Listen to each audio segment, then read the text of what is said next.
Lovely. All right. So, Gary, we're going to do a process called collapsing anchors. Okay. Because you have a situation that comes up, a situation at home and work. So similar situation, right? Yeah. And it creates feelings of, was it annoyance or you tell me what's the situation and what does I think I used the word disgust, but maybe that was a bit strong. I think I feel annoyed that other people think it's okay to leave dirty spoons in a cup, especially on site. 10, 15 dirty spoons in a dirty cup of water is like, why do people think that's okay? And in that moment, I'm like, oh, I've just got to do something about this. And I have to change that situation. And I do. I empty the water, I clean the spoons, I put fresh water back there. An hour later, it's dirty as anything again. And it frustrates the hell out of me. Same as at home, I'm constantly washing the spoon, putting it back the way I think it should be. Yeah. And I'm trying to resolve the situation, but it's out of my control. So frustration, anger, I'm not sure disgust was the right word, but I do, it's a bit disgusting. So disgust was what I used. Yeah. Okay. And so this issue comes up enough and uses up enough of your energy. Yeah. It's now a problem. Yes. It's an issue that you'd like to resolve. What will life be like when you don't have this problem anymore? So and how would you like to be able to kind of look at the spoons and think has nothing to do with me? I must admit, in some ways, I've not made peace with it, obviously, because it's something that bothers me. But I've same as what I've said in a lot of the comments with the construction industry being the way it is, and I've tried to make positive changes. I've realised that these things are just how they are, and I need to be okay with that is how they are. And in the construction industry, there's stuff I've tried to change and stuff I'm frustrated with. I need to find a way to be okay with it, because it isn't going to change, but my viewpoint on that needs to change or has to change for me to feel at peace. Like, oh, well, it's just what happens, you know, people are disgusting. It's how people are. even if you could change it, even if you could put the effort and the energy into changing it, would it be the best use of your effort and energy to change? Not at all. It's something that doesn't really need to change. It just frustrates me and wastes my energy every time I see it. Yeah. And it might be that if you weren't emotional about it, a more obvious solution might present itself anyway, because you're not kind of got this issue in front of your face around it. You know, you're not just one way. Okay. So, and is it all right with your unconscious mind for you not to have this problem anymore?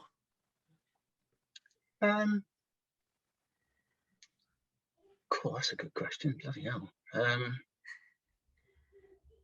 I think I'd still want it to change, and I'd want people to feel the same way I do, to the point at which they don't do it anymore. So I still I limit my belief, because that's the buzzword at the moment. I still don't see how me accepting it will get it to change, and I would like it to change, but I sort of know it won't change. So I'd like to be okay. I've got better at it. You can imagine I was really annoyed by this. I'm less annoyed now, but still it annoys me. If I could be okay with it, that would be a dramatic step in the right direction. But ultimately, I'd love to be able to change it. And I always like to be able to implement change and fix problems. That's what I do as a career, is solve problems. Okay. And it seems to be a problem I can't solve. I'm not really giving you the right answer, but it is a problem I want to solve. Yes. But I also want to be okay with the fact I can't solve it. Sure. But you don't need to be emotional about it. No, I don't want to be emotional about it. You don't actually need to have all that frustration and that draining for it to be able to, I think you said before, take a positive day and ruin it. Yeah. So rather than it being a disempowering reaction to a situation, you would like to feel empowered in that situation, or neutral, at least in that situation. And then if you want to go change it, well, that's something that you could think about at that point. But first of all, changing, neutralizing the feeling around it would be good. Yeah, definitely. So I'll just ask you again, is it all right with your unconscious mind for you to not have this emotional reaction to it anymore? Yes. Good. Yes, it is. Yes. Congruent yes there. Yes, it is. So there's a couple of things that we could do. So one of them is timeline, given that you talked about this experience goes back a long way. But the other one that I think is certainly works in the present day is collapsing anchors. Okay. And the way that collapsing anchors works is, obviously at the moment, every time you see this, the spoons and things like that, it's connected to an emotion in your body so immediately that it's kind of Pavlovian in its, its response, like, oh, it's guaranteed every time, show Gary the dirty spoon and he'll react this way. Like Hulk. Yeah. So therefore it's in the neurology. Now, what we're going to do is we're going to create an anchor, which is basically a trigger for some really powerful positive emotions that we're then going to use to retrain your brain to respond with neutral emotion to that old situation. Okay, so what we need is, if we've got frustration, and what other emotions did you say? Frustration, annoyance, maybe, is that not? Annoyance, bit of anger. Was it a bit of anger or annoyance? Bit of anger, yeah, and disgust, but disgust is not really, maybe it's too strong. Okay. So what I would say is that we have 3 powerful positive resources that if we were to flood your body with at the same time as you were having the other experience, the kind of sum total of the emotional cocktail would be kind of negatives and positives, which would neutralize each other. Yep. So we want to be careful in what we select. So if we've got frustration, then we want control. So we want kind of control to be there to neutralize the frustration. If we've got disgust there, then we probably want something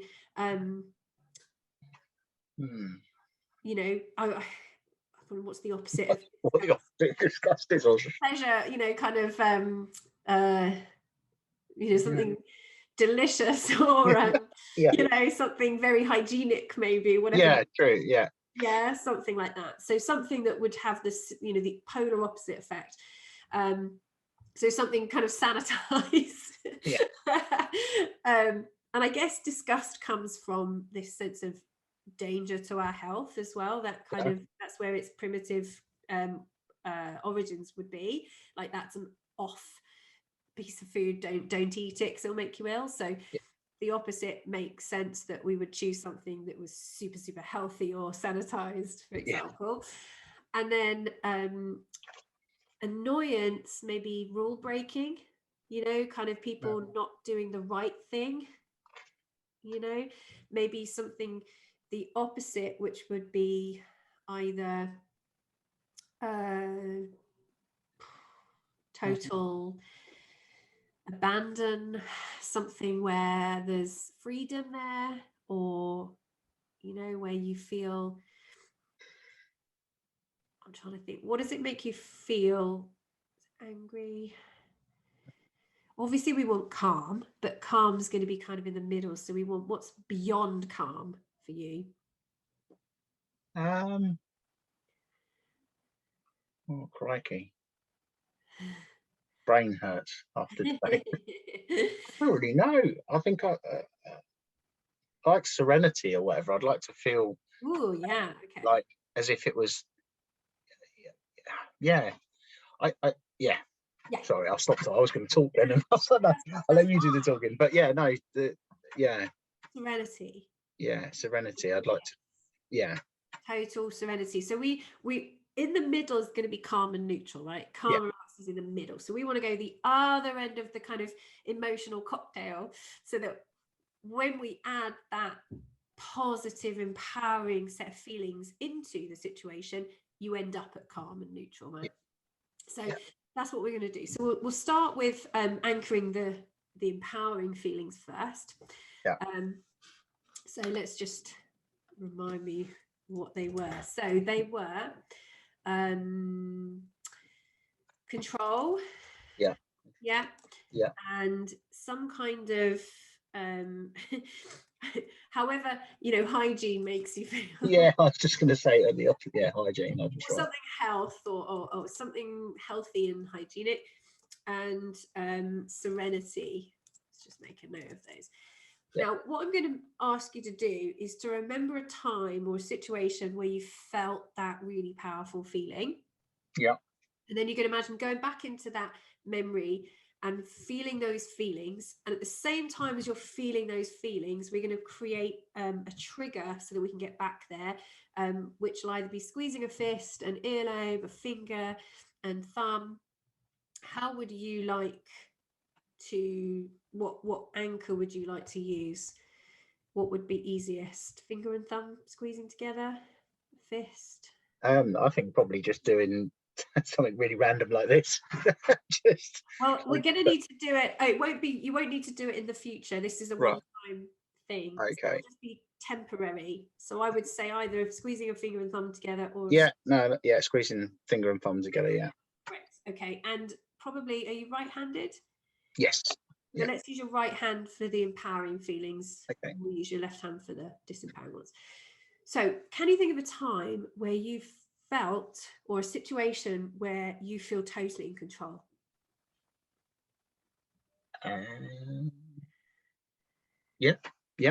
Okay, so when you're ready, close your eyes, and I want you to go right back to that time, float down into your body and see what you saw, hear what you heard, and really feel the feelings of total control. Breathe how you breathe when you're totally in control.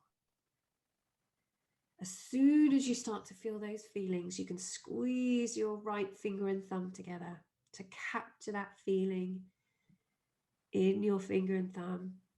See what you see when you're totally in control, feeling how you feel. Say what you say to yourself in your mind. That's it, when you're totally in control.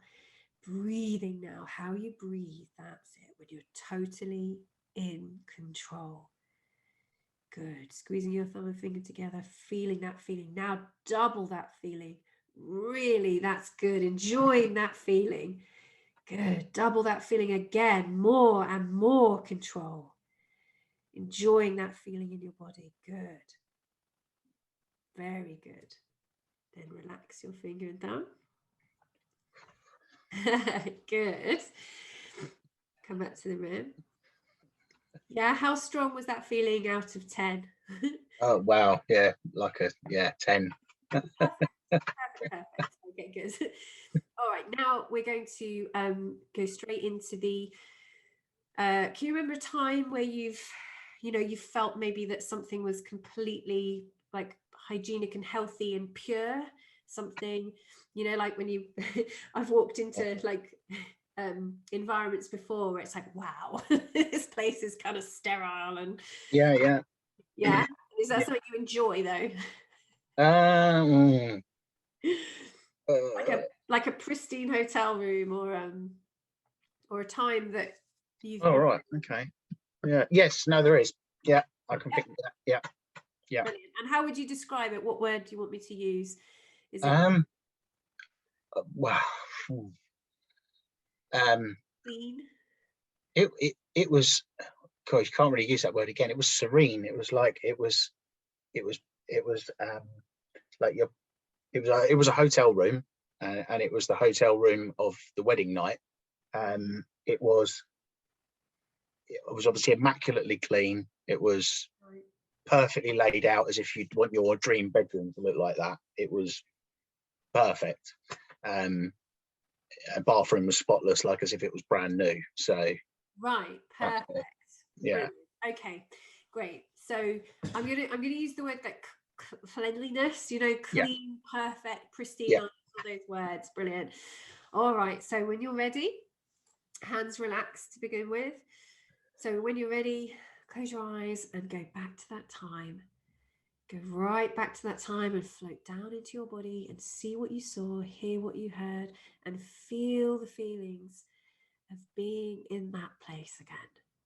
Seeing, hearing, and feeling what you felt when it was utterly perfect, utterly pristine, just the way you'd want your bedroom to look. Good. Breathe how you breathe when you're in a place like that. Feel how it feels. That's it. To be in that beautiful place. That's it. Good. Notice what you're saying to yourself about it, and say it to yourself over and over again in your mind, each time doubling that beautiful feeling. As soon as you start to feel the feeling, squeeze your right finger and thumb together so you can capture that feeling in your right finger and thumb. Stronger and stronger with every breath, more and more of that feeling now. Stronger and stronger with every breath. That's it. Good. Double that feeling now with every breath. More and more and more of that wonderful feeling. That's it. Good. And relax your finger and thumb and open your eyes. Oh, that was a good one. Oh. Good one. It's gone right. Like an 11 on the scale, that one. That was a big one, yeah. Wow. Yeah, wow. Now, do we need to do the serenity one? Is that a different feeling, or was that included? I think that was there as well. Then just it was calm. Obviously, a wedding day is like ridiculously manic, isn't it? But the morning after was quite serene. So yeah. We can do a separate one if you want to. I could picture it all. To be honest, as I went through it, I started just picturing, different things in that room. So yeah, I think I've covered all the bases with that one. Okay. Wow. All right. Brilliant. Okay. So now what we're going to do, now we've got this access to all those resources in your right finger and thumb. Now, if you want to go ahead and just check by squeezing your right finger and thumb, just check that you get a hit of those feelings. Yeah? Yeah. Awesome. Good. So now all that's left to do is we need to capture specifically the situation that you want to feel differently about. So we're only going to do this once. We're not going to make it stronger and stronger and stronger. I literally just want to light it up in your brain, the bit in the database essentially that needs updating, right? So this specific situation. And so what you're going to do is I'm going to ask you to think about the situation with the spoons, and it's up to you. You can think about home and the situation at work, but really focus in on the spoon aspect. Yeah. And allow yourself to feel the feelings that usually come up. You don't have to make them bigger, but just let yourself feel it as if you have to do it one last time only. Yeah. Oh, you're going to kind of amazing. sponge all those feelings up, and then we're going to release them. So but just don't try and make it bigger than it needs to be, right? So you're just going to focus on it. I don't want you to be uncomfortable. Just think about whatever it is that normally comes up that bothers you, that you want to change. Okay, you ready? Okay. Now, as soon as you get the feelings, you're going to squeeze your left thumb and finger together. Okay. Don't have to wait for me. So, but just keep your right hand relaxed for now. Okay. It's just your left hand you're going to use. All right. So when you're ready, close your eyes and bring to mind the situation that you want to change. The situation with the spoons that you want to change. And just think about what you see, what you hear, and what you feel, and the emotions that it brings up. As soon as those emotions start coming up, just squeeze your left finger and thumb together to capture those feelings. Almost like to sponge them up so you only have to feel them one final time. Focus on what you focus on. Notice how you're breathing and what you're saying to yourself about it. Notice everything about it that you want to change. Good. As soon as you feel like you've captured it, recognized it, you can relax your thumb and finger. Good. Well done. Okay. And so where did you get married? At the Latimer Estate, the De Vere Hotel, Latimer Estate. Wow. Yeah, it was. They just had their. It was obviously a number of years ago, but they'd had their refit when they got taken over by De Vere. They'd spent like £7 million doing up the house and the wedding venue. Wow. So all the rooms were in the manor house were very nice, and they were quite new. So it was. And it was discounted as well. We got married in January, so it was a cheap time of year to get married. And yeah, it was. We were very lucky, very lucky to get that room. The room's all included in the fee. Obviously, you pay many thousands of pounds for the venue. It was half the value of a normal wedding because it was in January, late January. So got bargain price. Yeah, it rained and it was January, so it's cold. But we had snow on the Sunday morning, when all my family had, they'd come and stayed, because obviously it was a wedding. They'd stayed over in the hotel, all the breakfast together, and the snow started falling. Some of them had to get back down to the coast. Some were going back up north, so they all everybody's disappearing in this snow scene. It was quite nice, quite a good memory. So I have to say, that sounds amazing, really romantic, especially if it was you could arrange the snow as well. Yeah, I know. It was almost like we paid for a snow machine to Amazing. So it was good. Yeah. All right then. So now what we're going to do is we're going to update this part of your database. We're going to neutralize. Excuse me. We're going to neutralize that old feeling. Yeah. Now you don't have to do anything consciously. This is a one-time thing, so you won't have to do it in the future. When it's changed, it's changed. And that's it. You're done. So we're just going to use these anchors that we've created. All you're going to do is you're going to press them at the same time, and which is going to release all of those emotions at once. Now the body can only feel one predominant emotion at a time, so once they've neutralized each other, that then goes back up into your mind's eye with the situation you want to change, and reassociates that situation with the sum total in your body, which is neutral. And that's how it works. So you don't have to do anything. This is a neurological process. It's going to happen by itself. What you may want to notice is that for a second there, you'll be feeling all the positives, and then might feel a few negatives, and then, positives. And then eventually it's going to just neutralize and balance out, and you'll take a nice deep breath. Your positive emotions and memories will still be there, so that nothing will have happened to them. That's why we use the anchor to capture the feelings. Okay, so when you're ready, squeeze your thumb and finger together, both hands at the same time. You'll notice that those feelings are all released at the same time, and you'll go back and forward between each one. And at some point, it can take a minute or so. There's no rush. Just let it completely neutralize itself. And you may be interested just to watch what goes on in your mind.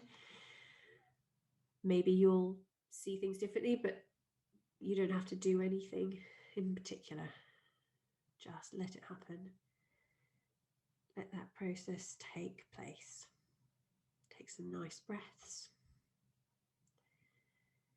That's it. Take your time. Usually there'll be a point at which you feel like a big yawn, or something's like obvious is shifted, or what did you say that for? That's a weird one. Oh gosh, I'm going to have a nap now. Yeah, just allow it to take as long as it takes. Usually that's it. It's okay that you give this a bit of time.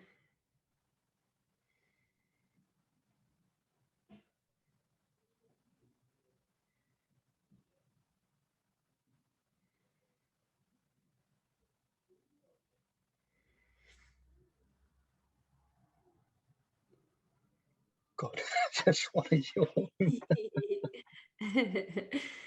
Oh, blimey. Okay. Good. God. Yeah? Yeah. Okay, good. Relax your left hand first for me. And then your right hand. Good. Okay. Oh. Did you have a honeymoon? Yes. Yeah. That was it was a strange one because Jodie was 5 months pregnant. So we didn't know she wasn't noticeable in the wedding dress at a wedding. Wow. But when we went on the honeymoon, we got all the 5-star treatment because we were flying. We were obviously we made a big thing of being just married, so you get upgraded everything. But we weren't on that type of flight. We only went to the Canary Islands. We went to Fuerteventura, which was a random place to go, but we wanted somewhere in January that was reasonably warm. Right. And so we've been to Tenerife and a lot of other places. So travel agent friend suggested going there. And when we got there, it was obviously she was very noticeably pregnant, and everyone was saying congratulations. And first of all, it's their congratulations that you're pregnant, and it's like, oh, you're just married and you're coming on your honeymoon. And we just had because we had Jenny, our stepdaughter, we could only go away for a week. We didn't take her with us. We left her with Jodie's mum, and we would have liked to have gone for longer, but we just had a week of all inclusive, basically relaxing, and the weather was awful. Wow. It was the windiest island I've ever been to. What about the hotel anyway?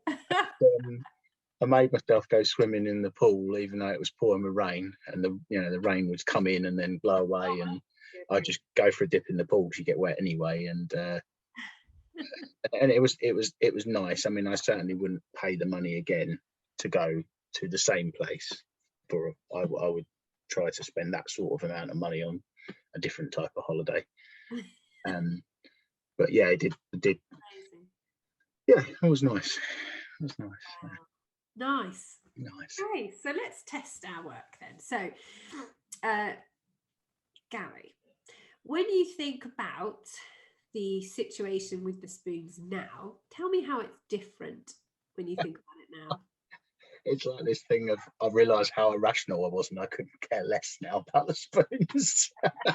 It's honestly, it's like, why are you worried about that? And I genuinely don't think when I see it in the future it's going to even bother me in the slightest. Great. So let's practice that. So imagine, okay, so I don't know what's been going on in your house all day while you've been with us. I don't know what's been going on in my house all day.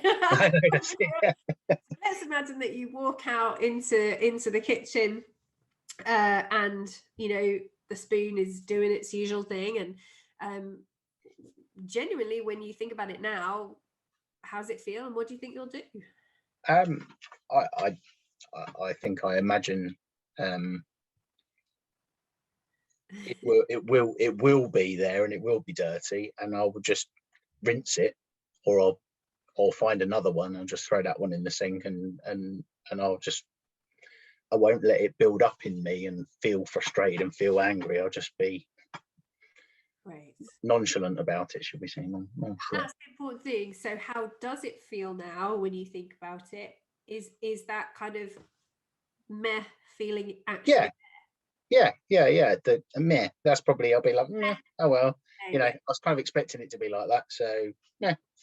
And yeah, all that that saved energy, what will you put that saved energy into, do you think, instead? Probably making a better coffee, just more I will probably enjoy drinking that coffee that little bit more, which is weird, isn't it, to even say that, but I think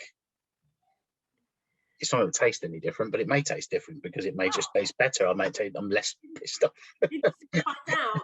But that's a lot of energy that you've got free for other things now. Yeah. Yeah, so it'll be interesting to discover what that energy goes into now in a positive way. Good. Excellent stuff. So there you go. So that's the outcome of collapsing anchors. We want it to be meh, like whatever. Now, interestingly, is there anything, sometimes obviously the feeling changes, but sometimes we are aware of why it's changed. So what I usually say to people is there anything that you know now or notice now in your thought process that's different than it was before? So something you've realized or a way you're looking at it now that makes it different? I guess now I'm gonna like instantly have a positive picture in my mind of what we've done with the finger and stuff like that. As soon as I see it, it's going to take me back to a picture in my mind. I'll just see that bathroom or that hotel room, and worries are begone. And so it's just going to be like a trigger to remind me of a happy time, and which is no bad thing, right? All worries have gone away, and actually it's probably quite nice to just go back to that point at one specific point in time on a regular basis. Maybe I've obviously had a lot of happy times in my life, but you kind of then think when bad things are bad, you think about all the bad things in life. So it'd be nice to just have that one moment in time where it just gives me a smile on my face. That's really interesting, because sometimes at the end of collapsing anchors, it's almost to the point where it becomes, because there's no impact anymore, it becomes almost invisible, like it's just part of your experience. But instead your mind's actually said, hey, you know what, I could use this as a nice little reminder of a little jog to kind of, oh, that was so nice, as a kind of almost an additional. So if it wasn't there, you'd be like, oh. yeah. It is a little memory. but if it's a morning thing as well, for example, going to make the first coffee of the day, that's a nice little thing to start your day on, isn't it? To have little, And if you're having a stressful time at work, which I usually am, and I go to the site offices to make myself a coffee, and I'm having a crap day and I want to punch somebody in the face, and I go in there and there's actually all the spoons rammed in a cup, I'll be like, oh, actually, that's taken me back to a point in time where I feel fine, and it could actually transform my day at work. So that's quite powerful, to be fair. I've been happy at neutral, but hey, if we're going to go the other way, that makes great. I think my brain has the capacity, and this is what I wanted to open up by this. My brain has limitless capacity, but I'm holding myself back in so many aspects of my life because of things people have told me I can't do. So to actually allow myself to be positive about something, it's a simple change, but it's going to make a massive difference. It's incredibly liberating. The first experience of it for me was, I can control what I think. I can control what I react to. I'm in charge. Wow, I can go anywhere in my head. I can feel anything. It's it was the best gift ever. So I'm really, really glad that that's happened for you. Lovely. Well, thank you very much. Oh no, it's been wonderful. Thank you for the extra time.